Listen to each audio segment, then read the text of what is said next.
Olá, eu sou Daniel Nobre, membro da nossa igreja evangélica missionária Maranata, na Praça Seca. Nós estamos aqui dando sequência a um estudo sobre o livro do profeta Abacuque. Na aula passada, você que acompanhou no nosso canal, nós estudamos sobre o livro de Abacuque com uma parte introdutória, um aspecto sobre o livro, no seu contexto. Falamos também sobre o primeiro tema, que foi compreendendo os propósitos de Deus, com os subtemas: sinceridade e intimidade no nosso relacionamento com Deus, não perder as esperanças e não dar lugar às dúvidas. Então essa foi a nossa primeira aula. Se você não assistiu, acesse o nosso canal da nossa igreja, nesse mesmo link que você teve acesso a essa aula, que é a aula 2, mas eu tenho certeza que Deus vai te abençoar, já está te abençoando, e essa aula também será de grande validade e profundidade para a sua vida e para a sua caminhada cristã.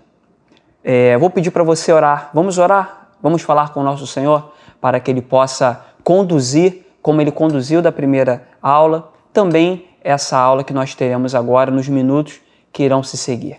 Feche seus olhos onde você está, se assim você puder fazer. Senhor nosso Deus, mais uma vez, Pai, nós queremos Te dar honra, glória e todo louvor, porque só Tu és digno, Pai, de receber. Muito obrigado porque até aqui o Senhor tem nos conduzido, nos ajudado. Ajuda-nos, Senhor, a transmitir aquilo que não o nosso coração quer, mas aquilo que Tu queres, Senhor, falar aos nossos corações. Seja com cada pessoa, com cada homem, com cada mulher, com cada jovem, com cada criança, que nesse momento, de alguma forma, está conseguindo ter acesso a esse conteúdo, mesmo de forma digital, mas tem algo em comum que nos une, que é a presença do Teu Espírito Santo, Senhor. E nós, como igreja, como corpo, nós declaramos, Senhor, nessa oração, pedindo a Ti que o Senhor tome o primeiro lugar. Em nome de Jesus. Amém. Então nós iremos prosseguir com a nossa segunda aula, que tem como tema Compreendendo a Soberania de Deus. Abra sua Bíblia no livro do profeta Abacuque. O profeta Abacuque, ele contemporâneo até mesmo do profeta Jeremias. Vale a pena nós relembrarmos que nesse contexto, Israel, através de muitos erros, de muitos pecados, o reino do norte já estava destruído, devastado. Restava ainda o reino do sul, o reino de Judá, sendo que posterior a uma reforma conduzida por Deus, sendo o rei Josias como instrumento dessa reforma, promovendo paz, promovendo o culto verdadeiro ao Senhor. Mas passando esse momento, o povo de Israel, mais uma vez na história, ele erra, ele peca, ele adora ao Senhor não com o seu coração sincero e voluntário, ele também adora outros ídolos, a outros deuses, e Israel começa a tomar uma posição dita por muitos estudiosos como uma nação incorrigível. Uma nação que já não adiantava mais todas as correções aplicadas por Deus. Israel não conseguia mais voltar atrás, se arrepender e abandonar as velhas práticas. Então, nesse contexto, vem uma nação. Nós estudamos que Deus ele fala de forma aberta para o profeta Abacuque que ele enviaria os caldeus, a nação babilônica, que viria não só aprisionar, mas devastar e repreender de forma severa aquela nação, uma nação tão querida, uma nação que foi escolhida por Deus, onde ele falou que aquela seria uma nação separada, uma nação santa para ser luz do mundo. Então, como foi difícil para o Senhor aplicar essa punição, esse castigo, mas precisamos lembrar, nosso Deus, Ele é bom em seu caráter. E os benefícios dele, as promessas dele duram para sempre. E assim como ele fez uma promessa para Abraão, ele não iria abrir mão, mas era necessário ter essa correção. Então, como nós conseguimos compreender a soberania de Deus, mesmo num período ou um momento de correção, num momento adverso? Como não abrir mão disso? Como não perder a fé? Como não desistir? Como entender? Vamos abrir as nossas Bíblias no livro do profeta Abacuque, capítulo 2, versículo 1. Diz assim: pôr-me-ei numa torre de vigia, colocar-me-ei sobre a fortaleza e vigiarei, para ver o que Deus me dirá e que resposta eu terei à minha queixa.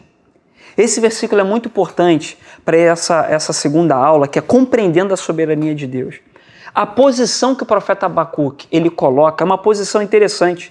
Ele já começa dizendo que eu vou me colocar numa torre de vigia, vou me colocar sobre uma fortaleza e vigiarei, ou seja, vou aguardar para ver o que Deus me dirá. É confiança, ele tinha certeza que Deus daria uma resposta para ele. Sobre as queixas, sobre os questionamentos que o profeta Abacuque colocava. Então, tomando esse princípio, entendendo que a vontade de Deus ela é soberana, eu quero traçar alguns tópicos com você. O primeiro tópico é: Deus é eterno. O segundo, ele autoexiste, ou seja, Deus é autoexistente. Ele é santo e ele é todo-poderoso. Entendendo que Deus é eterno. No livro do profeta Jeremias, no capítulo 10, versículo 10, o profeta Jeremias ele diz assim: nosso Deus é eterno, o tempo não é suficiente para medi-lo. A eternidade de Deus, ela é atemporal, é eterno. É antes dos tempos. O Cronos não consegue dominá-lo. O nosso tempo humano não consegue delimitar o nosso Senhor e nem a atuação dele. Ele é eterno e ele autoexiste, ele é autoexistente. Abacuque capítulo 1, versículo 12, diz assim, Abacuque capítulo 1, versículo 12. Não és tu desde a eternidade, ó Senhor, meu Deus, ó meu santo. Olha que interessante. Abacuque coloca um termo, ó Senhor, traduzido como Jeová. Em hebraico, eu sou. Ele é autoexistente, eu sou. Ele é. Ele era. E ele há de vir. Ele é passado, presente e futuro. Deus é santo. Interessante, a palavra santo, ela tem uma tradução muito peculiar. Muitos estudiosos colocam a palavra santo como separado. E eu gosto de uma aplicação de Max Lucado, que é um autor, um escritor, um dos maiores escritores, produtores de conteúdos cristãos, tem vários livros publicados. Max Lucado ele coloca uma definição muito interessante para a palavra santo. Ele coloca a palavra santo como uma definição de um corte acima, ou um corte elevado, ou um corte de qualidade. Nós entendemos, num consenso, que a palavra santo significa separado. Mas essa separação, ela tinha uma raiz anterior, uma raiz que já está até em desuso o seu uso, de um ato de separar. Precisamos entender o contexto que a Bíblia foi escrita. Num contexto de agricultura familiar, de produções rurais. Então essa palavra santo, ela tinha uma aplicação muito prática, que você que está nos assistindo vai conseguir entender. Por exemplo, quando você vai numa feira e você pede para o feirante cortar uma parte da mandioca, aipim, macaxeira, aquela parte que não está tão boa, e ali é um corte de separação, para separar o que não presta, o que não serve, para uma parte de uma qualidade superior. Quer ver um outro exemplo? Quem já não separou um feijão na mesa, colocando os seus grãos, e ali, com aqueles grãos, aqueles elementos sobre a mesa, você começa a separar e aí você percebe que tem uma pedra, não faz parte do que você quer. E aí você começa um processo de separação, uma semente que já está no processo de degeneração, uma semente mais seca, uma semente que já está destrutiva, destruída, e você separa. Esse ato de separar é um conceito utilizado numa raiz hebraica antiga. Separar o que não presta, porque é puro, porque é bom, porque é de qualidade. E Max Lucado ele coloca a palavra santa como um corte acima. E é interessante que essa aplicação é utilizada para definir uma das definições de Deus. Ele é santo, ele é separado. E Deus nos coloca esse princípio para que nós viéssemos a buscar a santificação.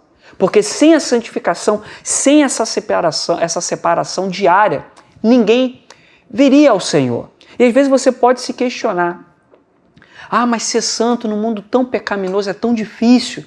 Ah, ser santo, santo só Deus. Mas se você compreender dessa forma tão simples que foi passada para você, que o processo de santificação ele é progressivo, ele é diário. Todo dia, quando você se depara com algum erro, e é o Espírito Santo de Deus que vai te ajudar nisso, ele vai falar ao seu coração: Daniel, você errou aqui. E aí você pode citar o seu nome em casa, ou usando o seu celular, assistindo essa aula, você pode se perguntar: aonde eu errei? Pergunta para o Espírito Santo. E aí ele vai te orientar, ele vai te direcionar: olha, você errou aqui. E o Espírito Santo de Deus já vai te apontar um caminho. Isso é um processo de separação. Isso é um processo de santificação. Daniel, mas é importante sim, porque sem a santificação, ninguém verá o Senhor. E lá em Abacuque, capítulo 1, versículo 12, Abacuque, ele sinaliza isso. Ele fala: ó santo, ó Senhor. Ele sinaliza, ele reconhece a grandeza, a santificação e a soberania do Senhor. E o nosso Deus, compreendendo essa aula 2, que é sobre a soberania do Senhor, nós entendemos que Deus, ele é todo-poderoso. Todo-poderoso ele tem todo o poder em suas mãos. O profeta está certo de que Deus pode todas as coisas e, por fim, ele dará um fim na maldade do mundo. É muito interessante fazer essa compreensão e ter em mente essa soberania do Senhor, porque nós vivemos momentos adversos da humanidade. Período de pandemia, período de catástrofes, períodos de decadência financeira, econômica. São tantos dilemas. E aonde está Deus nisso tudo? Aonde está Deus no controle da humanidade? Será que é só o profeta Abacuque que tinha os questionamentos dele em sua época? Ou será que nos nossos dias atuais nós também nos deparamos, nós nos distraímos com questionamentos iguais ou, quem sabe, até mais graves do que os questionamentos que o profeta Abacuque fez? Lembrando que no período do profeta Abacuque não tinha o intermédio, não tinha o árbitro, não tinha o paráclito, não tinha o advogado, que é o nosso Senhor Jesus Cristo, que nos deixou também o consolo do Espírito Santo para fazer as nossas defesas e pegar as nossas orações, muitas das vezes errôneas, porque nós não sabemos muitas das vezes como orar. Mas aí vem o Senhor e leva as nossas orações a Deus, o Todo-Poderoso, o controle da minha vida, o controle da sua vida, o controle da sua vida financeira, do seu trabalho, da sua família, do seu ministério, está nas mãos do Todo-Poderoso. O segundo tópico é interessante, e aí eu queria falar com você sobre esse próximo tópico. Os propósitos de Deus nos levam à reconciliação. Dentro dessa aula 2, esse tópico é muito importante, porque ele é um ponto-chave dentro desse conceito de diálogo entre Abacuque, as respostas de Deus e o que o profeta Abacuque entende. Então nós agora estamos caminhando para uma das partes mais importantes do livro do profeta Abacuque, que é essa compreensão que os propósitos de Deus nos levam à reconciliação. Acompanhe comigo, por gentileza, Abacuque, capítulo 2, versículo 4. Abacuque, capítulo 2, versículo 4.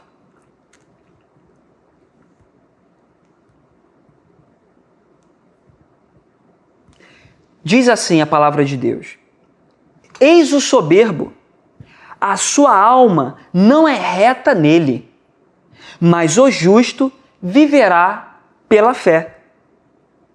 E aí eu quero repetir de novo essa parte B, essa segunda parte do versículo. Mas o justo viverá pela fé. Soa familiar para você essa citação do profeta Abacuque, que o justo viverá pela fé?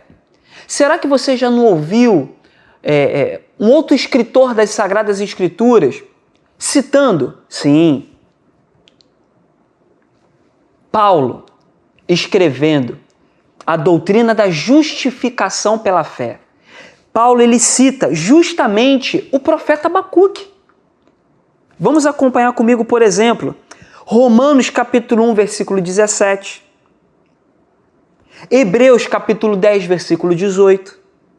Gálatas 3, versículo 11. Paulo fundamenta a doutrina da justificação pela fé com base nos escritos do profeta Abacuque. Agora, olha que interessante como que a palavra de Deus ela é rica. Esse termo no original, na língua hebraica, na tradução da Bíblia hebraica, na Torá, a tradução literal, ela diz assim, ó: mas o justo viverá pela sua fidelidade. Observe, o justo viverá pela sua fidelidade ao Senhor, sendo fiel ao Senhor, confiando no Deus que tudo pode, no Deus que me criou, no Deus que te criou, no Deus que nos conhece desde o ventre da nossa mãe, que nos chamou pelo nome. Então, Abacuque, ele coloca a fidelidade no Senhor, a fidelidade em Deus, como um princípio para que o justo possa viver sobre essa fidelidade. Mas você pode estar se perguntando agora, Daniel, mas então não seria o justo viverá pela fidelidade? Como que mudou para o justo viverá pela fé? Nós precisamos entender que a Bíblia, ela foi traduzida, num primeiro momento, ela foi apresentada através dos escribas, numa linguagem hebraica. Depois essa Bíblia passou por uma tradução pela Septuaginta. E aí ela predomina a língua grega nessa tradução.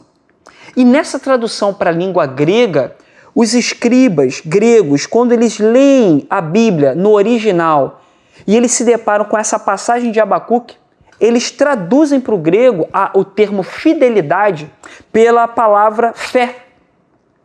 Paulo, sendo um grande estudioso das Sagradas Escrituras, Paulo ele já se apropria dessa tradução da Septuaginta e ele fundamenta a sua doutrina da justificação pela fé com base nesses escritos do profeta Abacuque. Olha que lindo, olha que profundidade. E não para por aí. Paulo, quando ele se depara com essa pronúncia do profeta Abacuque, com essa afirmativa, com essa crença em Deus, dizendo que o justo viverá pela fidelidade no Senhor, Paulo ele começa a elaborar a doutrina da justificação em Romanos, em Hebreus e em Gálatas. E não para por aí. Martim Lutero, o grande reformador da Reforma Protestante, também ele faz referência ao profeta Abacuque, sendo que ele usa já a tradução e aplicação contextualizada de Paulo. E Martim Lutero, quando ele começa a promover as suas defesas, a sua fundamentação, que deu origem à Reforma Protestante, ele também faz uso dessa referência, que o justo viverá pela fé. E até nos dias de hoje, nós fazemos uso desses conceitos tão ricos que Deus, usando o profeta Abacuque, fez chegar até nós pelas Sagradas Escrituras. Mais uma informação preciosa.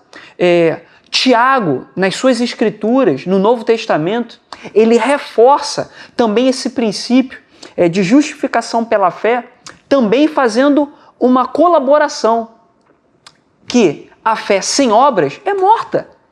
Então Tiago, ele ainda faz um complemento dessa citação do profeta Abacuque, dessa doutrina mais de forma sistemática colocada pelo apóstolo Paulo.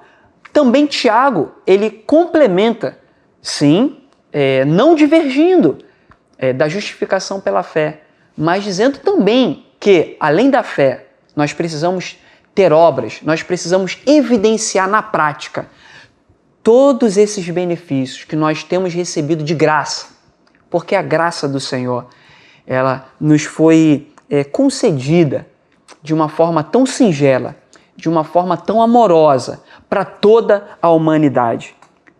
Nós estamos caminhando agora para o terceiro tópico da nossa segunda aula. Nós vamos colocar agora um tópico que diz assim: Deus sabe o tempo e o modo. Deus sabe o tempo e o modo. Você pode até fazer suas anotações, se você estiver em casa com os seus escritos, com as suas anotações. Preste atenção nessas duas palavras: tempo e modo. Tempo, os estudiosos, filósofos, até pessoas comuns, sabem que o tempo é um ativo tão precioso, quiçá o mais precioso. Hoje nós corremos para fazer tudo, nós queremos dar conta de tudo, são as nossas demandas, os nossos projetos. E quando nós nos percebemos, o tempo se foi. As semanas passam, os dias passam, os meses, o ano passou. Os filhos crescem, os projetos se vão. E como nós podemos fazer para compreender o tempo de Deus em relação aos nossos questionamentos, às nossas perguntas, às nossas queixas, assim como o profeta Abacuque? Precisamos entender o tempo e o modo. Se você conseguir entender o tempo, é o tempo de Deus. Se for o tempo, mas qual é o modo? Porque não é só pelo fato de você já entender que é o tempo de Deus. É o tempo de Deus para a sua vida, é o tempo de Deus para o seu filho, é o tempo de Deus para aquele projeto. É o tempo. Mas qual é o modo? Eu percebo que muitas pessoas conseguem compreender o tempo, mas falham em não perguntar para o Senhor qual é o modo, qual é a forma, qual é o jeito, a maneira que Deus quer. E aí eu vou pedir para que você acompanhe junto comigo no livro do profeta Abacuque, capítulo 2. Nós não vamos ler agora, mas vai entre o versículo 5 e o versículo 20. A demora questionada pelo profeta Abacuque na resposta de Deus, essa demora, essa falta de compreensão, essa limitação humana de entender os princípios e os propósitos de Deus, ela é nossa, ela é humana.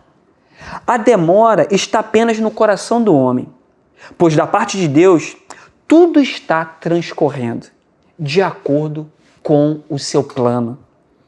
Da nossa parte, é preciso ter paciência.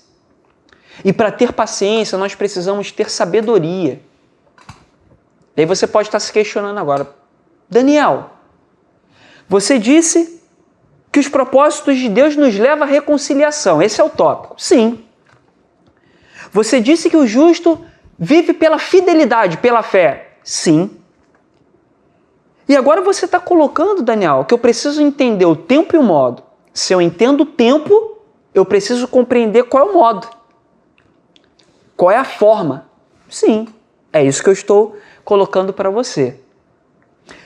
Mas é interessante que em todos esses processos, eu e você, nós vamos pedir a Deus sabedoria. E é muito comum nós lembrarmos de Salomão, do rei Salomão, porque a palavra sabedoria, ela caminha junto com o profeta Salomão. Porque nós entendemos que o profeta Salomão, ele foi o homem mais sábio da terra. Mas Salomão, ele pediu sabedoria ao Senhor. mas nós precisamos recorrer aos originais, ao hebraico.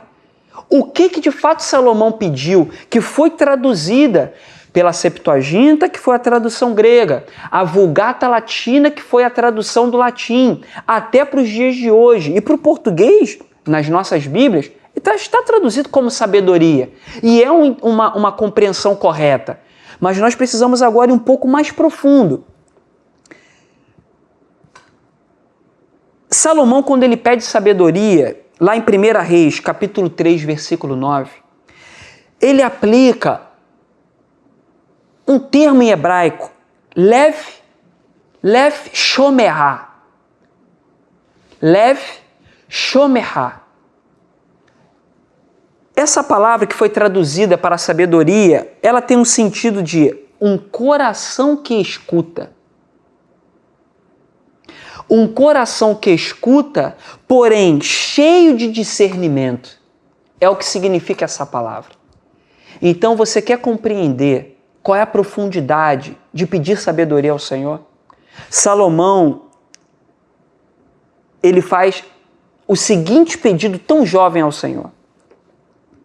Dá ao teu servo um coração cheio de discernimento para governar o teu povo e capaz de distinguir entre o bem e o mal. Foi isso que Salomão pediu, que está traduzido para os nossos dias de hoje como sabedoria. Ele pediu um coração inclinado e disposto a ouvir. E ouvindo, capaz de discernir entre o bem e o mal. E na primeira evidência tão forte da sabedoria de Salomão, foi naquela passagem que talvez você já conheça, quando aquelas duas mulheres disputam uma criança. E Salomão, como que ele conduz? Primeiro, ele ouve. A sabedoria de Deus, ela já se faz evidente na vida de Salomão. Ele ouve os argumentos das duas. Então ele recebe o que ele pediu, um coração inclinado a ouvir. Mas ele também faz um segundo pedido, ele pede para ter o que? Discernimento entre o bem e o mal. E ele discerne o bem de uma e o mal da outra. E ele consegue dar uma sentença justa. E aí ele foi aclamado pelo povo. Quer ter sabedoria como a sabedoria de Salomão, para você conduzir as demandas da sua vida, para você entender se é o tempo de Deus. Se é o tempo de Deus, qual é o modo, qual é a forma de conduzir. Peça a Deus sabedoria. Coloque o seu coração inclinado a ouvir a voz do Senhor. E uma vez ouvindo, que você possa ter discernimento para cumprir o tempo e o modo. Nós vamos agora caminhar aqui para uma referência. Em Abacuque capítulo 2, versículo 3, ele diz assim: a visão vai se cumprir no tempo determinado. Olha o tempo. Abacuque capítulo 2, versículo 3. A visão vai se cumprir no tempo determinado. E o modo? Abacuque 2 e 4. O orgulho e a tirania não durarão para sempre. Vai haver punição para os injustos. Esse é o modo. Ou seja, o tempo foi colocado para Abacuque. E o modo também. E ele compreendeu. Que você, que está assistindo essa segunda aula, entendendo o tempo e o modo de Deus, faça uma oração. Pergunte ao Senhor: Senhor, é o seu tempo para essa decisão? É o seu tempo, Senhor, para esse pedido que eu te faço há tantos anos? Se a resposta for sim, pergunte ao Senhor: Senhor, qual é o modo? Qual é o modo de tomar essa decisão? Qual é o modo de avançar? Qual é a estratégia correta, Senhor? Você também compreendeu nessa aula sobre os propósitos de Deus nos leva à reconciliação. O justo viverá pela fidelidade, pela fé. E essa reconciliação, ela se cumpre lá no Novo Testamento, quando nosso Senhor Jesus veio, nasceu de uma virgem, morreu como cordeiro, ressuscitou ao terceiro dia, nos enviou o Espírito Santo. E nós agora estamos reconciliados por Cristo, através de Cristo e principalmente com Cristo. Eu agradeço a você que ficou esses minutos preciosos, aprendendo um pouco mais sobre o livro do profeta Abacuque. Nessa segunda aula tão profunda, você está acompanhando com a sua Bíblia, com seus estudos, mas principalmente que o Espírito Santo de Deus revele ao seu coração as preciosidades e a profundidade que Ele tem guardado para você. Muito obrigado. Nos acompanhe na próxima aula. A terceira aula e a última. Nós vamos falar sobre compreendendo o propósito da salvação. Não perca, compartilhe e fique conosco. Deus te abençoe.